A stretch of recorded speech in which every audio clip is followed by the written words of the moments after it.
Welcome to News Mongolia, where we bring you the latest stories and updates from across the nation and beyond. I'm Batsir Namshar. On the News Mongolia today, UK Foreign Secretary David Cameron to visit Mongolia from April 25th to 26th. Construction Expo highlights sustainable development and a green future. The 9th China-Mongolia-Russia T-Road City Cooperation Conference held in Xiaogan, Hubei Province, China. For the news, stay tuned. The UK Foreign Secretary David Cameron is embarking on a diplomatic mission to Mongolia and Central Asia, aimed at bolstering ties with the region, as disclosed by the UK Foreign, Commonwealth and Development Office. On April 25th to 26th, the Right Honourable David Cameron, Secretary of the Foreign, Commonwealth and Development Office, will pay an official visit to Mongolia on the invitation of the Minister of Foreign Affairs of Mongolia, Batsitsek. During his visit, Cameron plans to engage with leaders from across the region to strengthen collaboration on various fronts, ranging from counter-terrorism efforts to addressing climate change challenges. A key focus of the Foreign Secretary's agenda is to enhance global opportunities for youth by ensuring that the English language educators in the region can access tailored teaching materials provided by the British Council. Additionally, he intends to double the funding allocated for tuning scholarships, facilitating more individuals to pursue higher education at esteemed British universities. Furthermore, Cameron aims to support British businesses in generating employment opportunities and fostering economic growth, spanning from Bridgend to Bishkek. In cementing high-level relationships between the UK and Central Asian nations as well as Mongolia, the Foreign Secretary will push forward discussions on critical issues such as sanctions evasion, human rights, and reform initiatives. Moreover, Cameron will utilize the visit to unveil a substantial £50 million development fund earmarked for the Central Asia and Eastern Neighbourhood region over the ensuing 3 years. Throughout his journey, the Foreign Secretary will make notable visits to various significant sites, including hydroelectric project in Tajikistan, a canal irrigation site in Kyrgyzstan, and cultural landmark in Mongolia. The annual Construction Expo is taking place under the theme of Sustainable Development and a Green Future. The Expo, renowned for showcasing technologies and innovations in the construction industry, aims to spotlight initiatives that prioritize environmental responsibility and promote a more sustainable future. Scheduled to take place at the Central Palace of Trade Unions until 28th of April, the Expo has attracted industry leaders, professionals, and environmentally conscious stakeholders. This year's theme underscores the growing urgency to address climate change and adopt eco-friendly practices within the construction sector.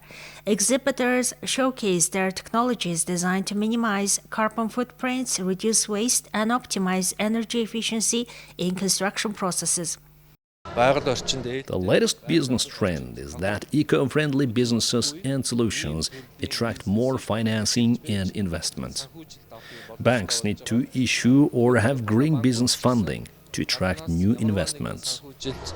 Companies specializing in sustainable building materials present their latest offerings, ranging from recycled materials to low-carbon alternatives aimed at reducing their environmental impact without compromising quality or safety.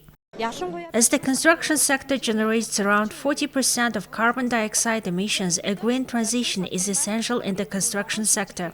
Annually, with the start of the construction season, we regularly organize such exhibitions to introduce the latest eco-friendly technologies and products. A dedicated section spotlights renewable energy solutions tailored for the construction industry, including solar panels and energy-efficient lighting systems, to promote cleaner and greener energy usage in building projects. To save energy, we paid attention to insulation solutions and energy efficiency. When new technologies are promoted, the general public is not aware of them, so this event allows us to introduce and promote new solutions to the general public.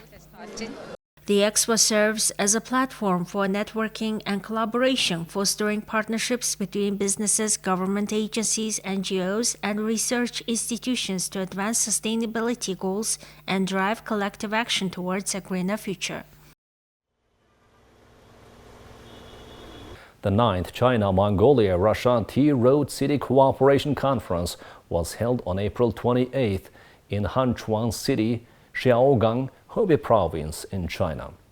Over 200 attendees from 20 countries and 47 cities along the Tea Road gathered at the Huanglong Lake to foster exchange and enhance cooperation.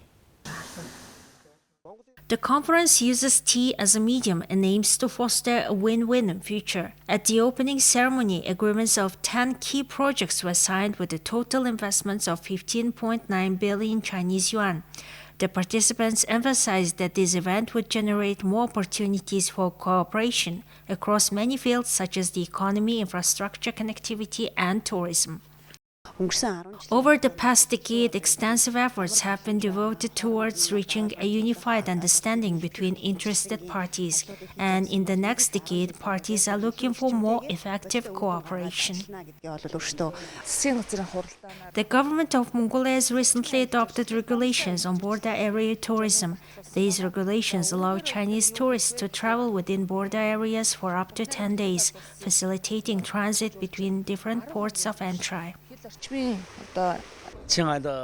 Over the past decade, the number of Tea Road cooperative cities has increased from dozens to hundreds, drawing participation from an expanding array of countries. And this conference would provide an excellent opportunity for further development. Outside the venue, Hubei's 7 renowned regional public brand teas, including Enshi Yulu, Chibi Green Brick Tea, and Yinshan Yunwu Tea, made their debut one by one. Skilled tea artisans demonstrated the Song Dynasty traditional whisk and tea, providing a special immersive experience for both Chinese and foreign guests on the spot.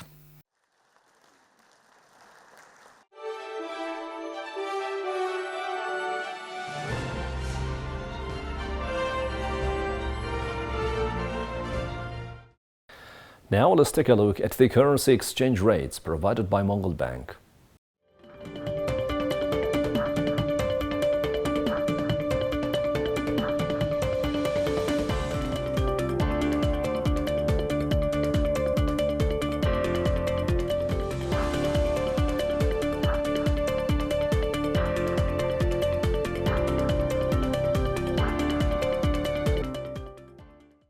Now let's take a look at international news from our partner agencies. The Supreme Court is set to convene a special session to deliberate on the contentious issue of whether former President Donald Trump can be prosecuted for his actions aimed at overturning the 2020 election results. This case, slated for argument on Thursday, arises from Trump's efforts to dismiss charges against him, which lower courts have ruled cannot shield him from allegations of unlawfully tampering with election outcomes. Trump currently faces federal charges in Washington for allegedly conspiring to overturn the 2020 election, among other criminal cases, including one in New York related to hush money payments to a porn star. The urgency of the Supreme Court's intervention underscores the complexity of the legal landscape surrounding Trump's potential prosecution, with special counsel Jack Smith pushing for expedited proceedings, while the court moves at a faster pace than usual, but not as swiftly as desired. At the heart of the matter lies a pivotal question the Supreme Court has never before confronted. To what extent does a former president retain immunity from criminal prosecution for actions taken during their tenure in office? Both sides in the legal battle reference historical precedents, or the lack thereof, to bolster their arguments. Trump's legal team contends that subjecting former presidents to post-office criminal charges would cripple their ability to govern effectively, while Smith's team emphasizes the unprecedented nature of the allegations against Trump. In invoking the precedent of former President Richard Nixon, Trump's lawyers cite Nixon versus Fitzgerald, a landmark 1982 case affirming immunity from civil lawsuits for actions taken while in office.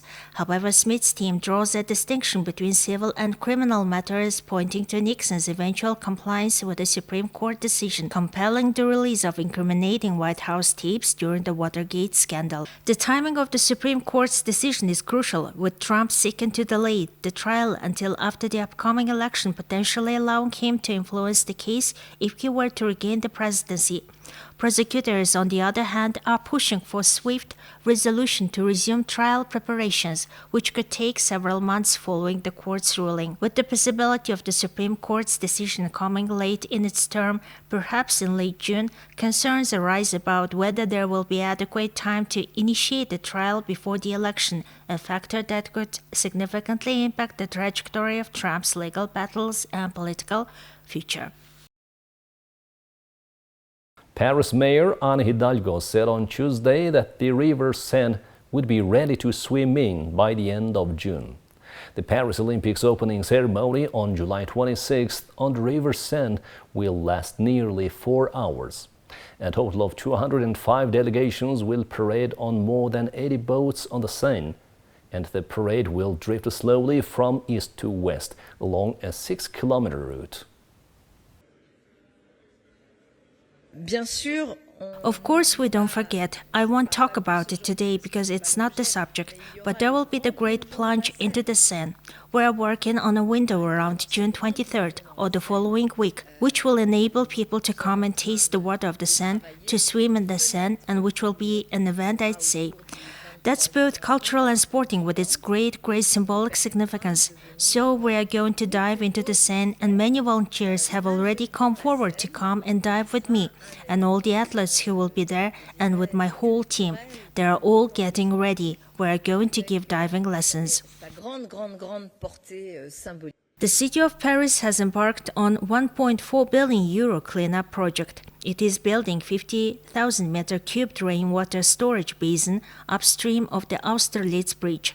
The underground reservoir, fed by 700-meter-long tunnel, is designed to hold water during storms before releasing it back to the sewer system. In 2018, the city said that all boats needed to be connected to Paris' sewerage system and has set about installing new connections in ports, but progress has been slow, and some boat owners say they have been unfairly targeted compared to their land-dwelling neighbors.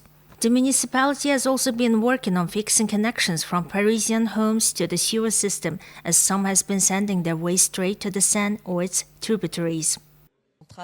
We are working together to ensure that the party is beautiful, that all our celebrations can be guaranteed safety for those who will come to participate, whether for all these festivities that we presented to you this morning or for everything related to the stricter organization, for example, and for the stricter organization of the opening ceremony and the competitions. So we work as serious people without naivety, but with a lot of professionalism and determination, so that never ever the issue of security finally comes to prevent our freedom to be able to live together. And I think we have a lot of experience in our country. Of course, I have the unfortunate memory of the 2015 attacks. Well, that's all for today. Thank you for staying with us. We'll see you on Thursday with more news and updates. Goodbye.